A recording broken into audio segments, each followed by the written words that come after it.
The Committee on Transportation and Infrastructure will come to order. Pursuant to Committee Rule 5F, House Rule 11-2H4, the Chair may postpone further proceedings today on any question approving a measure or matter and drop amendment on which a recorded vote or the ayes and nays are ordered. And without objection, the Chair is authorized to declare recess at any time. Hearing none.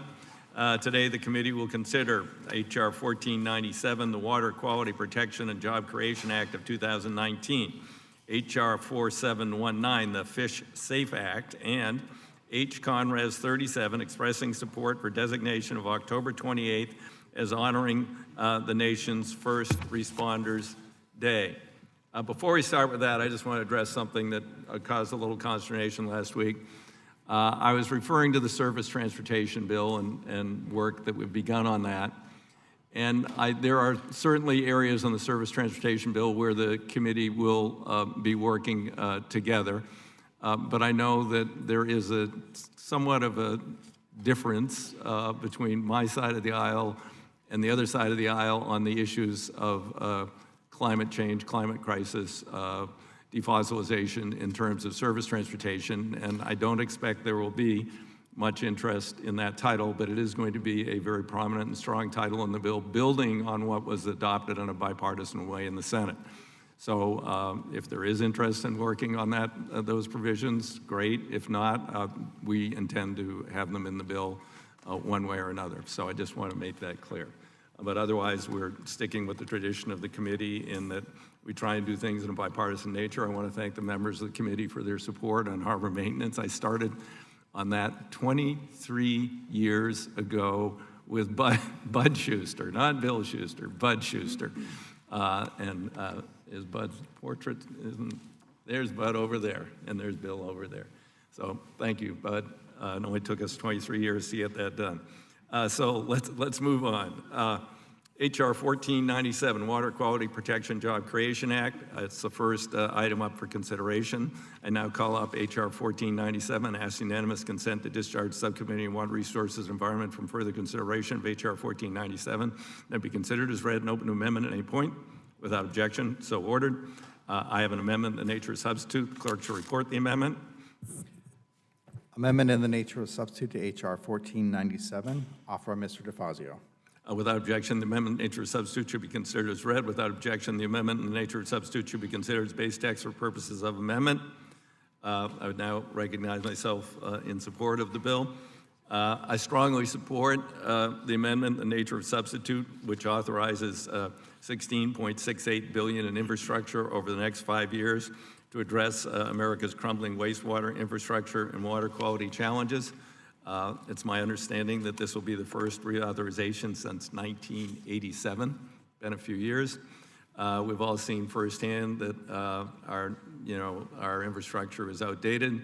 I was a county commissioner back in the days when the federal government was a significant partner to jurisdictions that were under state and or federal mandates to clean up their systems. We got an 80% federal match to build a system and since then the community has more than doubled in size, and that system is still more than adequate to meet our needs.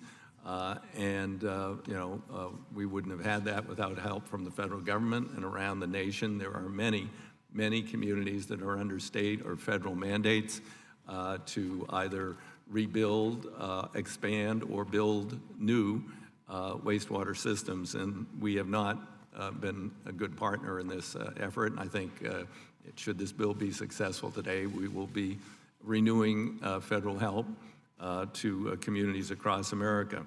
Our wastewater treatment systems are given a grade of D+ by the American Society of Civil Engineers. The EPA and states say that communities need close to $300 billion in investment over the next 30 years, about $10 billion a year, to bring the current systems into a state of good repair. However, it doesn't account for all the challenges facing our communities because many of our communities, particularly in coastal areas or in floodplain, floodway areas, need to make their systems resilient to climate change. We've seen a number of incidents, Texas and elsewhere, where these systems have gone underwater during extreme weather events, and we have to anticipate that and prevent that in the future. It also has to be assistance that goes to communities of all sizes, particularly rural and small communities that might otherwise not be able to affordably address their local water quality challenges. You can't take a small rural city with not particularly high incomes and tell people their sewer bill is going to be $200 a month. They need a little help getting this done. They need help from their state, and they need help from the feds. We have never, as I said earlier, reauthorized this program since 1987. H.R. 1497, as amended, represents a renewal of the federal commitment to invest in our wastewater infrastructure, address local water quality challenges. This amendment authorizes the biggest investment in wastewater infrastructure since the 1980s. $14 billion for the Clean Water State Revolving Fund over 5 years. Although we need to invest more to get our systems in a state of good repair, I would like to have this number higher. 14 billion over 5 years is a start, and I appreciate the ranking member and working with me on this. We've been discussing this for a number of months. It also increases the portion of clean water SRF funding that can come in the form of grants or other loan subsidies, reauthorizes several important Clean Water Act grant programs such as Sewer Overflow, Stormwater Grant Authority, Alternative Water Source Grant Authority. And these changes are intended to make clean water systems more affordable to communities and ratepayers, in addition to addressing local water quality challenges. These are critical dollars, and there's much more in my statement, but I'm at that point, I think I've said enough, and I'll put the rest of it in the record. So with that, I'd recognize the ranking member. Thank you, Mr. Chairman, and I'm proud to support the amendment in the nature of a substitute to H.R. 1497, which represents a bipartisan agreement to address the nation's wastewater infrastructure needs. States and communities across the country, they face some tight budgets and some difficult choices when it comes to balancing their needs with available resources, especially our rural and smaller communities. This amendment addresses the substantial and growing wastewater infrastructure needs throughout our communities by reauthorizing those critical programs under the Clean Water Act. In particular, this measure ensures that small and rural communities are going to be better addressed through some set-asides in programs for sewer overflow and stormwater management projects, for watershed and resiliency projects, and for alternative water source projects. In addition, by providing for extended permit terms, added up to another 5 years, the amendment's going to reduce the administrative burdens and bureaucracy, and it's going to give those communities much more flexibility to take on complex wastewater infrastructure projects. This measure also provides for more EPA technical and planning assistance to rural and small communities working to comply with the federal requirements. And finally, this bill is simply good government. It reauthorizes programs which have not been reauthorized in decades. While they continue to receive regular appropriations, passing this legislation would allow us, as the authorizing committee, to weigh in on these issues. Now, I urge my colleagues to support the amendment in the nature of a substitute and yield back the balance. I thank the gentleman, and I did, at the end of my statement, neglect to thank Chairwoman Napolitano, who's original co-sponsor, Don Young, former chairman of the committee, original co-sponsor, gentleman from New York, Mr. Katko, and these members, along with 50 other of our colleagues, are sponsors of this legislation. With that, I would recognize the chair of the subcommittee, Ms. Napolitano. Thank you, Mr. Chairman. I thoroughly support H.R. 1497, the bill that authorizes the Clean Water State Revolving Fund, the primary funding mechanism for states to upgrade, maintain, and build wastewater treatment works. Thank you, Mr. DeFazio, for your leadership, and Mr. Young, Mr. Katko, for working together with us in a bipartisan manner. It is great to see this. As we have discussed in the committee room many times, the community needs almost $300 billion of investment over the next 20 years just to bring the systems in the state of good repair. That number does not even include what is needed in the future. In my home state of California, there is needed more than $26 billion to address wastewater treatment needs, pipe repairs, recycling water distribution, sewer overflows, and storm management. 1497 will get us the path to addressing the need, starting anyway, and I am particularly pleased that it includes $2.5 billion in grants that provide for innovative water projects that help all aspects of water recycling to capture from capture to treatment to supply. In my district and across the country, the challenges of drought, floods, contamination require us to create multi-benefit projects such as water recycling, stormwater management, and groundwater replenishment. The grant program will authorize this bill, and this bill will save taxpayers money excuse me, by having water agencies work together to solve multiple water problems in singular projects. I also want to commend the great work for the subcommittee vice chair and other members that improved the bill. At the request of Congresswoman Markup Powell, the amendment codifies the Clean Water State Revolving Fund Green Reserve at 15% set aside for green infrastructure projects that provide energy or water efficiency improvements or other environmentally innovative activities. This has been a successful program in the past and will ensure states keep working on innovative and efficient projects. The amendment also incorporates provisions from Congressman Stanton that authorize states to use a portion of the Clean Water SRF funds to promote workforce development and utility worker training, plus education programs.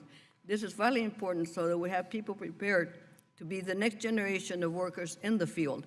And I'd like to thank Congressman Carvajal for working with us to include a provision that provides $110 million over 5 years in grants for innovative ways to address wet water discharges and to increase resiliency of utilities to natural or man-made disasters, ensuring that our infrastructure is resilient as we face challenges from stronger storms, flooding, climate change has got to be a priority.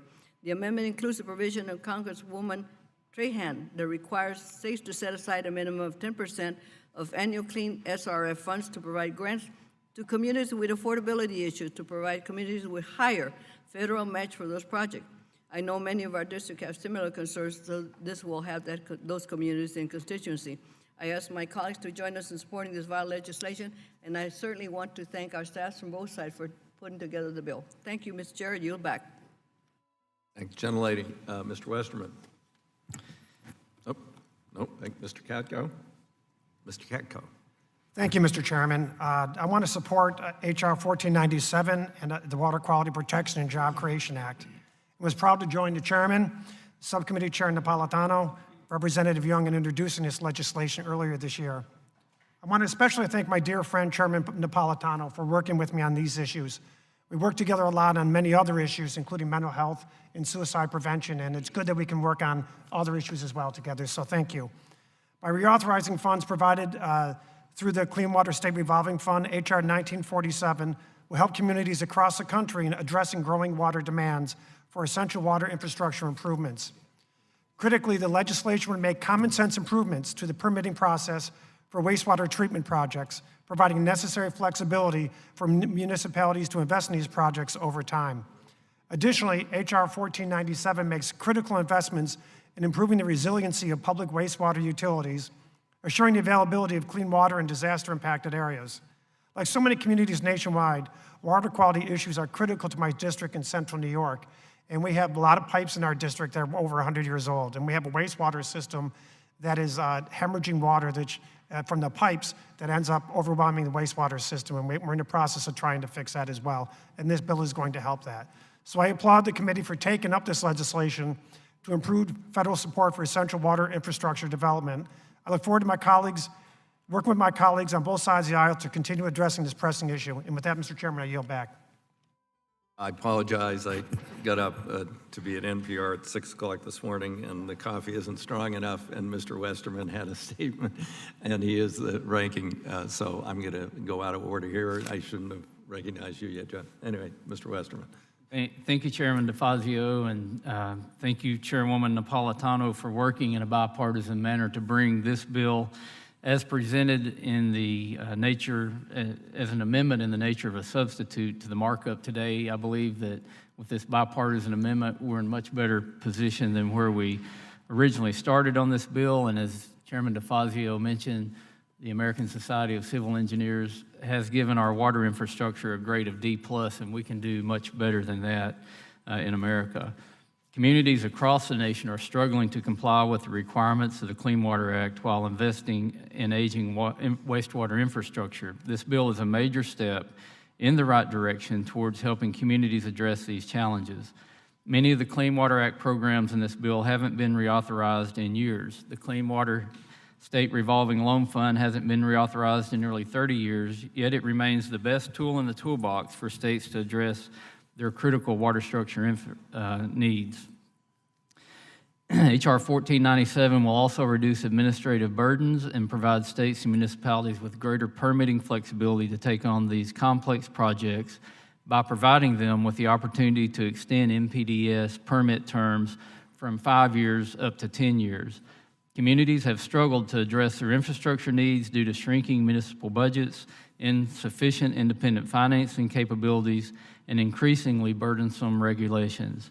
This bill will greatly help communities, including small and rural communities, to address these needs. Additionally, I've always encouraged our state and our communities to look at innovative ways to protect our critical water resources, such as using natural design ideas like green infrastructure, and I'm glad this bill further supports these efforts. For these reasons and others, I urge my colleagues to support the amendment in nature of a substitute to H.R. 1497, and I yield back the balance of my time. I thank the gentleman, and again, I apologize for not recognizing him in order. Other statements on my side of the aisle? Anyone have an opening statement? Yes? Thank you, Mr. Chairman, and thank you, Madam Chair Grace Napolitano, for allowing me to speak on such an important piece of legislation. I want to add my support today for the Water Quality Protection and Jobs Act. I always say water is life, but actually clean water is life. This bill is crucial for investing in and upgrading our wastewater systems. All over Florida, we have a great need to transition from septic to sewer systems, and our wastewater systems are old and they're failing. Sewage is leaking into our oceans, causing beach closures, posing a risk to our health and our environment, and it's threatening our economy. We need to do better. But that doesn't mean just repairing old pipes. It also means being innovative and creative in how we address these issues. It means finding solutions that consider climate change and more intense rainfall. Earlier this year, I introduced the Water Infrastructure Sustainability and Efficiency Act, the WISE Act.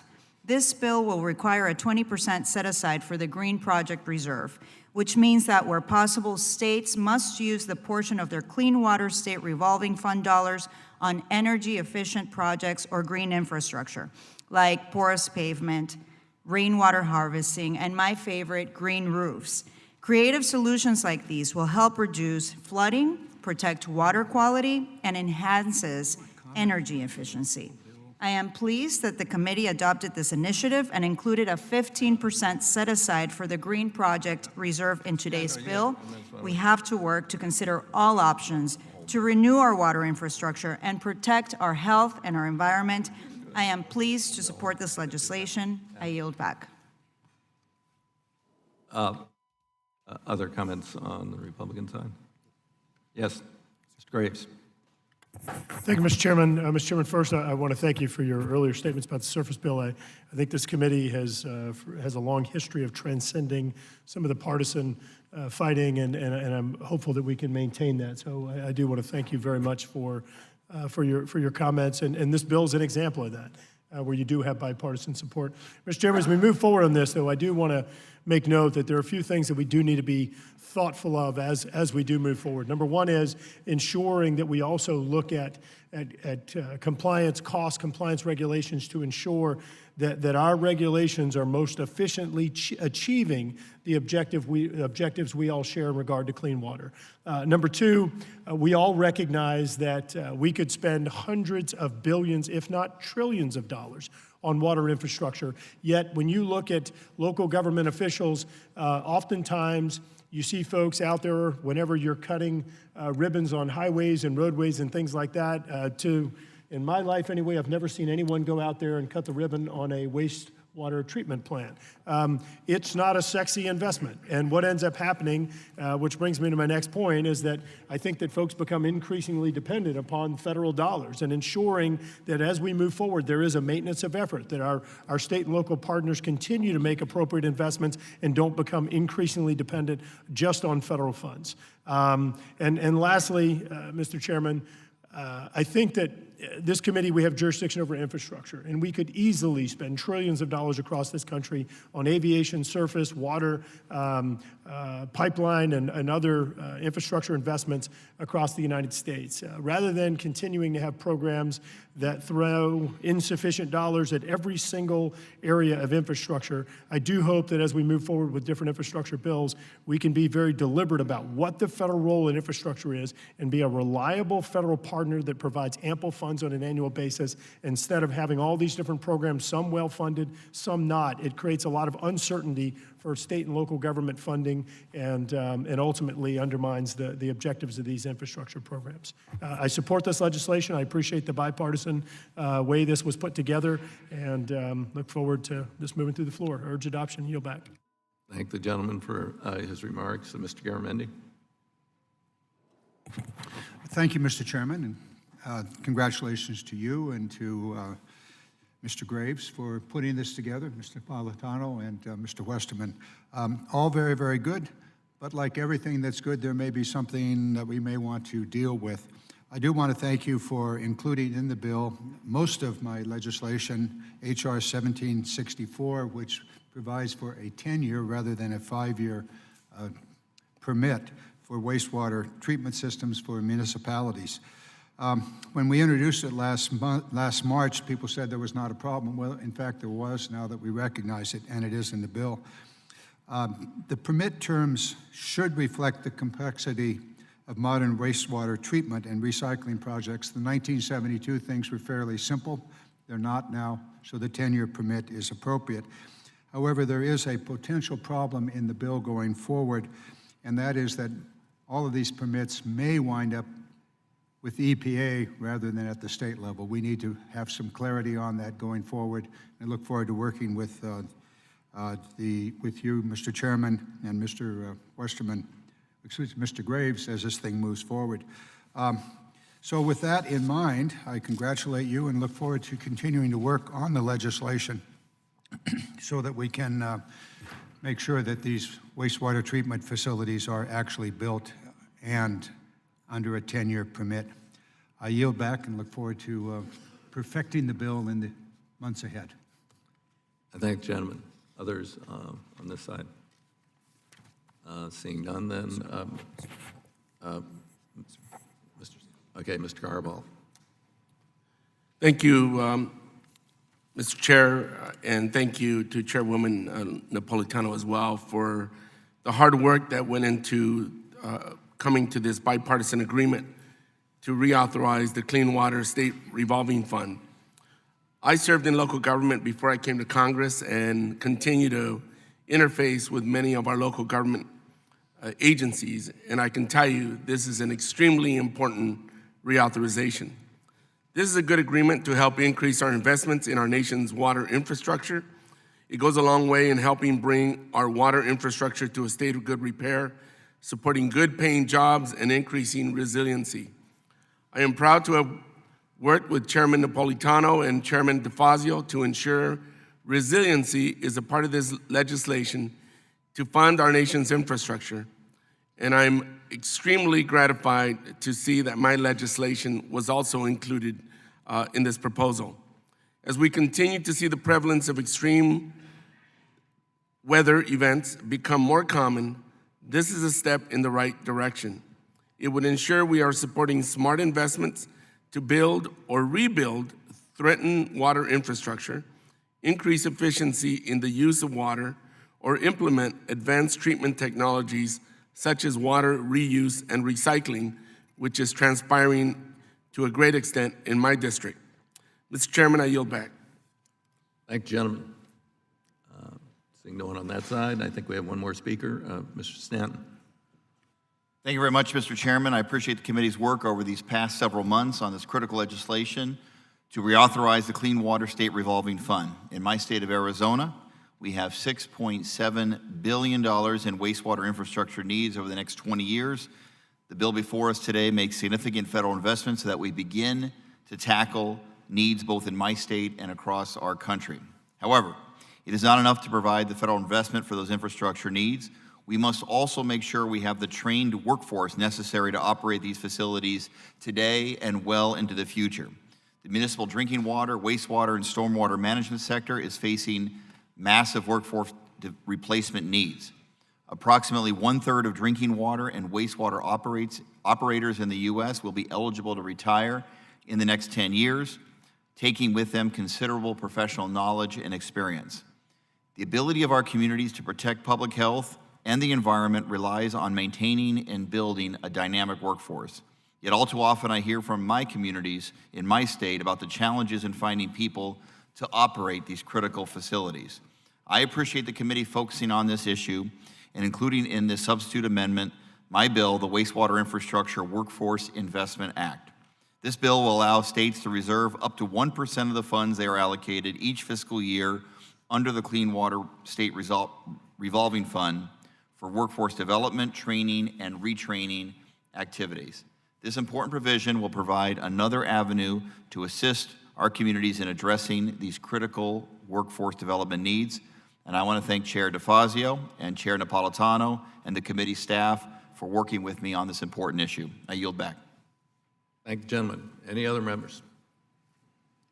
Hearing and seeing none, we will proceed. Are there any amendments to the amendment in the nature of a substitute? There are. Gentleman has an amendment. Then the gentleman is recognized. Thank you, Mr. Chairman. I have 3 amendments at the desk, co-sponsored by Mr. Lamaffa, and I request unanimous consent that they be called up en bloc. Without objection, the clerk will designate the amendments en bloc. En bloc amendment to the amendment in the nature of a substitute to H.R. 1497, offered by Mr. Garamendi, consisting of the following: Garamendi 083, Garamendi 084, and Garamendi 085. Without objection, so ordered. I recognize Mr. Garamendi to speak on behalf of his amendment. Okay, I ask unanimous consent that the amendments be considered as read. Okay, then. Yes. Mr. Chairman, my 3 amendments to H.R. 1497 would remove arbitrary restrictions in the current law so that projects in western states that receive funding from the U.S. Bureau of Reclamation may also participate fully in the U.S. Environmental Protection Agency's Alternative Water Source Projects pilot program. My amendment's co-sponsored by Mr. Lamaffa, and this amendment would benefit 17 reclamation states in the West, including California, Hawaii, Virgin Islands, and Oregon. Western states like California California needs approximately $51 billion for water infrastructure over the next 20 years. I appreciate that in your amendment, in the nature of a substitute, you do lift some of the arbitrary restrictions on reclamation-funded projects participating in the Alternative Water Source Projects pilot program. However, some restrictions remain, and I don't understand why we would want to restrict the western states. Furthermore, I don't understand why federal financing, the RIFIA and WIFIA programs, which must be repaid by local project sponsors, cannot be used to satisfy the matching requirements in the current law or under the bill as proposed. It seems to me that those restrictions should also be removed. The Western Recycling Water Coalition, Reuse Association, and the Sanitation Districts of Los Angeles County brought the amendments, brought these issues with 1497 as introduced to the committee's attention back in May. It's my understanding, however, there has not yet been consensus among the Big Four, and therefore my amendments seem to be objected to. I'll ask if maybe Mr. Lamaffa has some comments. If he does, following his comments, I intend to withdraw my amendments. Mr. Lamalfa is recognized. Thank you, Mr. Chairman. I appreciate working with my colleague, Mr. Garamendi, on these amendments and many other issues that we work together on. I think, again, with our Western water system, we're always dealing with drought, dealing with stretching our water system as far as we can to meet needs. And indeed, the charge of the Bureau is to reclaim water, reuse water, and treat wastewater, all good, laudable things that we talk about a lot around here and back at home in California. California is 1/8 of the population of this country. And so for it and the other Western states to not have a full place at the table is a little disappointing. But again, progress is being made in the bigger bill, and I appreciate that some of those pieces that Mr. Garamendi is working on as well are incorporated. But when we're looking at a situation as he emphasized that RIFIA should be able to be included in this as a federal cost share, because this is not free money. This is money that is to be paid back. It just allows those municipalities and others to have a better interest rate. No real hurt or cost to the federal government. So we'll continue to work on this. I appreciate the attention to it in this committee, and again, being able to help Mr. Garamendi with this bipartisan effort. So I yield back. Thank you. Thanks, gentlemen. I believe Mr. Garamendi has already asked unanimous consent. Is there any objection to the unanimous consent request to withdraw the amendment in nature of en bloc? Okay, without objection, so ordered. The amendment's withdrawn. Are there any other amendments to the bill? Hearing, seeing none, then we will proceed. If not, the question is on the amendment in the nature of a substitute. All those in favor signify by saying aye. Aye. All those opposed signify by saying nay. The ayes have it. The amendment in nature of substitute is agreed to. The question is now on adoption and favorable reporting of H.R. 1497 as amended. The House of Representatives, all those in favor signify by saying aye. Those opposed by saying nay. The ayes have it. The bill is approved and ordered and reported favorably to the House. Next item for consideration is H.R. 4719, the Funding Instruction for Safety, Health, and Security Avoids Fishing Emergencies Act. Wow. Okay. I now call off H.R. 4719, asking unanimous consent to discharge the Subcommittee on Coast Guard Maritime Transportation for further consideration of H.R. 4719, and that it be considered as read and open to amendment at any point without objection. So ordered. I have an amendment in the nature of substitute. Clerk shall report the amendment. Amendment in the nature of substitute to H.R. 4719, offered by Mr. DeFazio. Without objection, the amendment in nature of substitute shall be considered as read. Without objection, the amendment in nature of substitute shall be considered as base text for purposes of the amendment. I'll recognize myself to speak in favor. I support H.R. 4719, the Bipartisan Fish Safe Act, introduced in the House of Representatives by Jared Golden of Maine and Don Young of Alaska. The bill restores the federal share of fishing vessel training and research grants back to 75%, fixing a decrease to 50% created last Congress by the Coast Guard Authorization Act. Additionally, the bill would extend the authorization for each grant program an additional 2 years to 2021. Senators Ed Markey and Dan Sullivan have introduced very similar legislation, which has been included in the Senate Coast Guard Authorization Act 2019. I'm happy to note the robust bipartisan and bicameral support for this non-controversial bill, which advances the health, safety, and economic security of commercial fishermen and women and their families. The amendment, the nature of substitute, does two things. First, it provides for a retroactive effective date in order to ensure grant recipients under the previous cost share regime can take full advantage of the program. Second, it makes several non-controversial changes to various authorities related to the former U.S. Lighthouse Service, a predecessor agency to the contemporary Coast Guard. Lighthouse Service became part of the Coast Guard in 1939. Subsequent to that change, most statutes dealing with aids to navigation, including lighthouses, were codified within the Coast Guard's permanent authorities found in Title 14 U.S.C. However, some provisions dealing with Lighthouse Service remained in Title 33 of the U.S. Code's navigation. This amendment enacts a recommendation of the Office of Law Revision Council to repeal those few Lighthouse Service authorities Coast Guard has found no longer necessary and transfer the remaining provisions to Title 14. I appreciate Ranking Member Gibbs and the minority for working together with us on this amendment. I support H.R. 4719 as amended. Encourage my colleagues to do the same.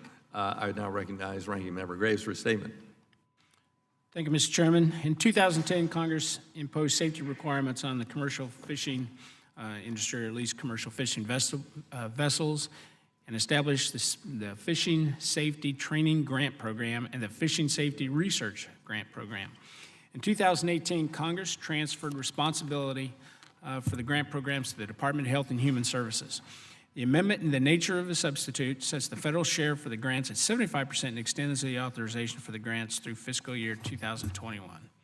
The amendment also includes provisions updating laws dealing with the former Lighthouse Service, which became part of the United States Coast Guard in 1939.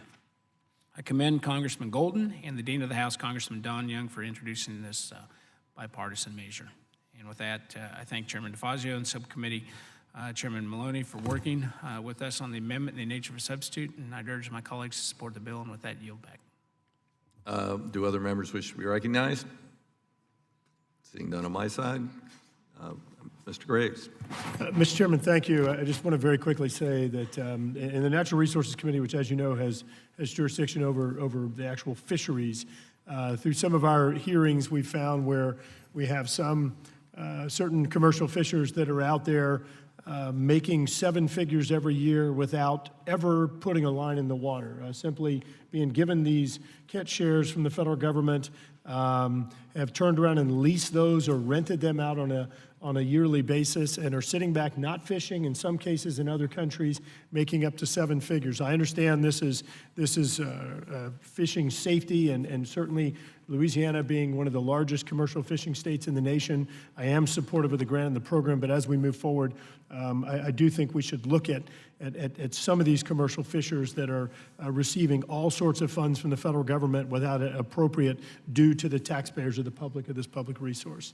I again say that I do support this legislation, being one of the top commercial fishing states in the United States, but would love to work with you all as we move forward to ensure that we're being fair to taxpayers. Yield back and urge adoption. I appreciate the gentleman's concerns and be happy to take a look at that. We certainly don't want someone who isn't fishing and is living off a leased permit to be getting these sorts of grants, and want to be certain that this won't be happening under this legislation.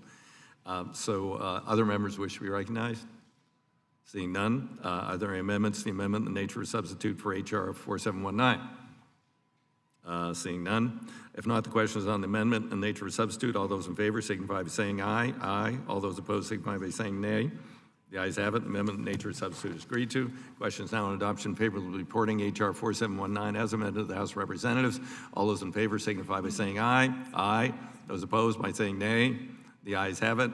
The bill as amended is approved and ordered reported favorably to the House. Last item for consideration is H. Conres 37, expressing support for designation of October 28th as honoring the nation's First Responders Day. I now call up H. Conres 37, ask unanimous consent to discharge the Subcommittee on Economic Development, Public Buildings, Emergency Management from further consideration of H. Conres 37, and that it be considered as read and open to amendment at any point without objection, so ordered. I now recognize myself to speak in favor. I want to thank the gentleman from North Carolina and our late colleague and friend, Elijah Cummings, for introducing this legislation earlier this year. Very simply, this bill would establish October 28th as a day to honor our nation's first responders and recognize their commitment to keeping our communities safe. We all represent dedicated first responders who every day prioritize the well-being of our communities above all else. On blue sky days, we take for granted their daily efforts and constant training, but these professionals in fire, rescue, emergency medical services, law enforcement, emergency management ensure that our communities are ready for darker days, whether natural or man-made. We are witnessing some of their bravery right now in California as wildfires rage. Thanks to hot and dry weather, stronger than normal Santa Ana winds. Thousands of firefighters are working around the clock to contain these fires, protect lives and property. First responders make up a relatively small portion of our nation's population. Only 4.6 million career and volunteer professionals nationwide out of a population of 330 million, but their impact is immense. They certainly deserve a National Day of Recognition. I support this resolution strongly, and I urge my colleagues to do the same. I now recognize Ranking Member Graves for a statement. Thank you, Mr. Chairman. And I want to thank Subcommittee Ranking Member Meadows. I do appreciate his leadership on this resolution. And I also want to join you in thanking our colleague, friend, former member of this committee and chairman of the Oversight Committee, the late Elijah Cummings. This resolution shows our bipartisan support in honoring our first responders, these men and women. They head into harm's way on a regular basis to save lives. When disaster strikes, it's our nation's first responders that leave their families and their loved ones, and they put their own lives at risk to ensure the rest of us are safe. More than honoring our first responders, this resolution honors our former colleague, Mr. Cummings. His work in a bipartisan manner on this resolution for an honorable cause is a microcosm of his career here in Congress, working with any and all, no matter their political views, to do what he believed was right. He was a treasured member of this committee and will be greatly missed, and I support favorably reporting continuing resolution 37 and yield back the balance of my time. I thank the gentleman. Other members wish to be recognized? Gentleman's recognized. Thank you, Mr. Chair. I'm looking forward to supporting this resolution, and I thank those of you who are legislated it. I spent 23 years as a first responder in the city of Duluth, Minnesota, and I can tell you that, Mr. Chair, your comments resonate so much with me about the men and women that leave their families, head into harm's way at all hours of the days and night. They leave Christmas dinner, Thanksgiving to help people in need, and I couldn't be more proud to vote yes on this, and I thank you for your leadership, Mr. Chair and Ranking Member Graves. I thank the gentleman. Ms. Norton. Thank you, Mr. Chairman. And I think it's fitting that we close this markup with this resolution. Although the entire markup has been bipartisan, this is a particularly worthy resolution. And you will note that Mr. Meadows and Mr. Cummings, Republican and Democrat, who work closely together, have introduced this resolution. I want to also say that our first responders, particularly as we look at the wildfires in California, which are devastatingly, make our hearts go out to all of our colleagues, should remind us that we take our first responders for granted.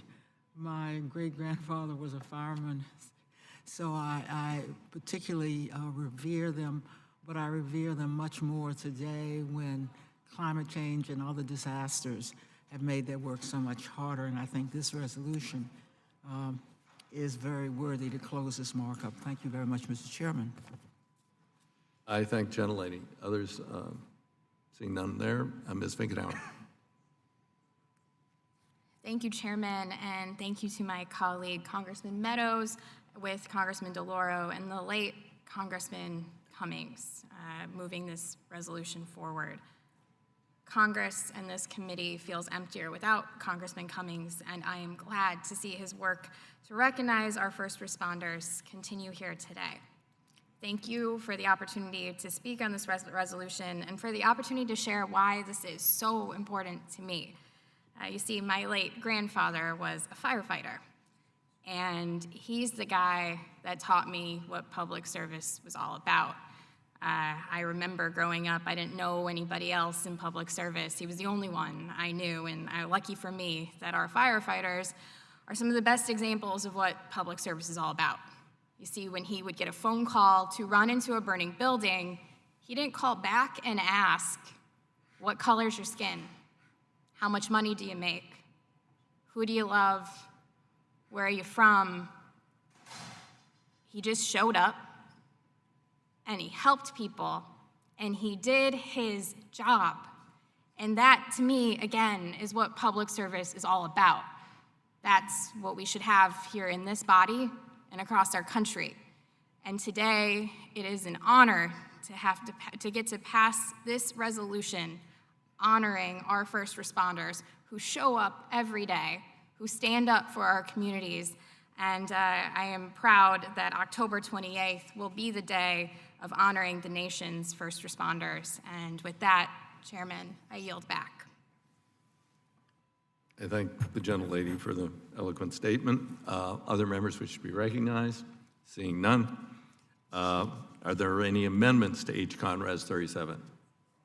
Hearing and seeing none. The question is now on the adoption favorable reporting of H-Con Res 37 of the House of Representatives. All those in favor signify by saying aye. Aye. Those opposed by saying nay. The ayes have it. Bill is approved and reported favorably to the House. I ask unanimous consent that each bill ordered and reported today will be reported as a single amendment, nature of substitute incorporating amendments adopted without objection. So ordered. I ask unanimous consent that the staff be authorized to make all necessary technical, clarifying, conforming changes to each of the bills ordered reported today to reflect the actions of the committee without objection. So ordered. Pursuant to House Rule 22, Clause 1, I ask unanimous consent that the chair as designee be authorized to offer such motions as may be necessary in the House to go to conference with the Senate on legislation adopted today or a similar measure.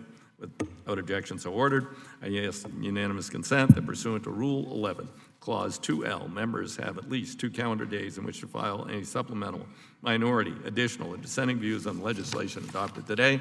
Without objection, so ordered. I ask unanimous consent that the chairman, after consultation with the ranking member, has authority to strike or revise any provision of the bills ordered reported today that would cause a sequential referral to another committee or that cause the bills are on concurrent resolutions to be subject to a Budget Act or stupid Rule 21 PAGO, point of order. Without objection, so ordered. Pursuant to Rule 5 of the Rules Committee on Transportation and Infrastructure, the chair notes presence of quorum for actions taken on all committee business today. With that, the Committee on Transportation and Infrastructure has completed its business today, and the committee is adjourned.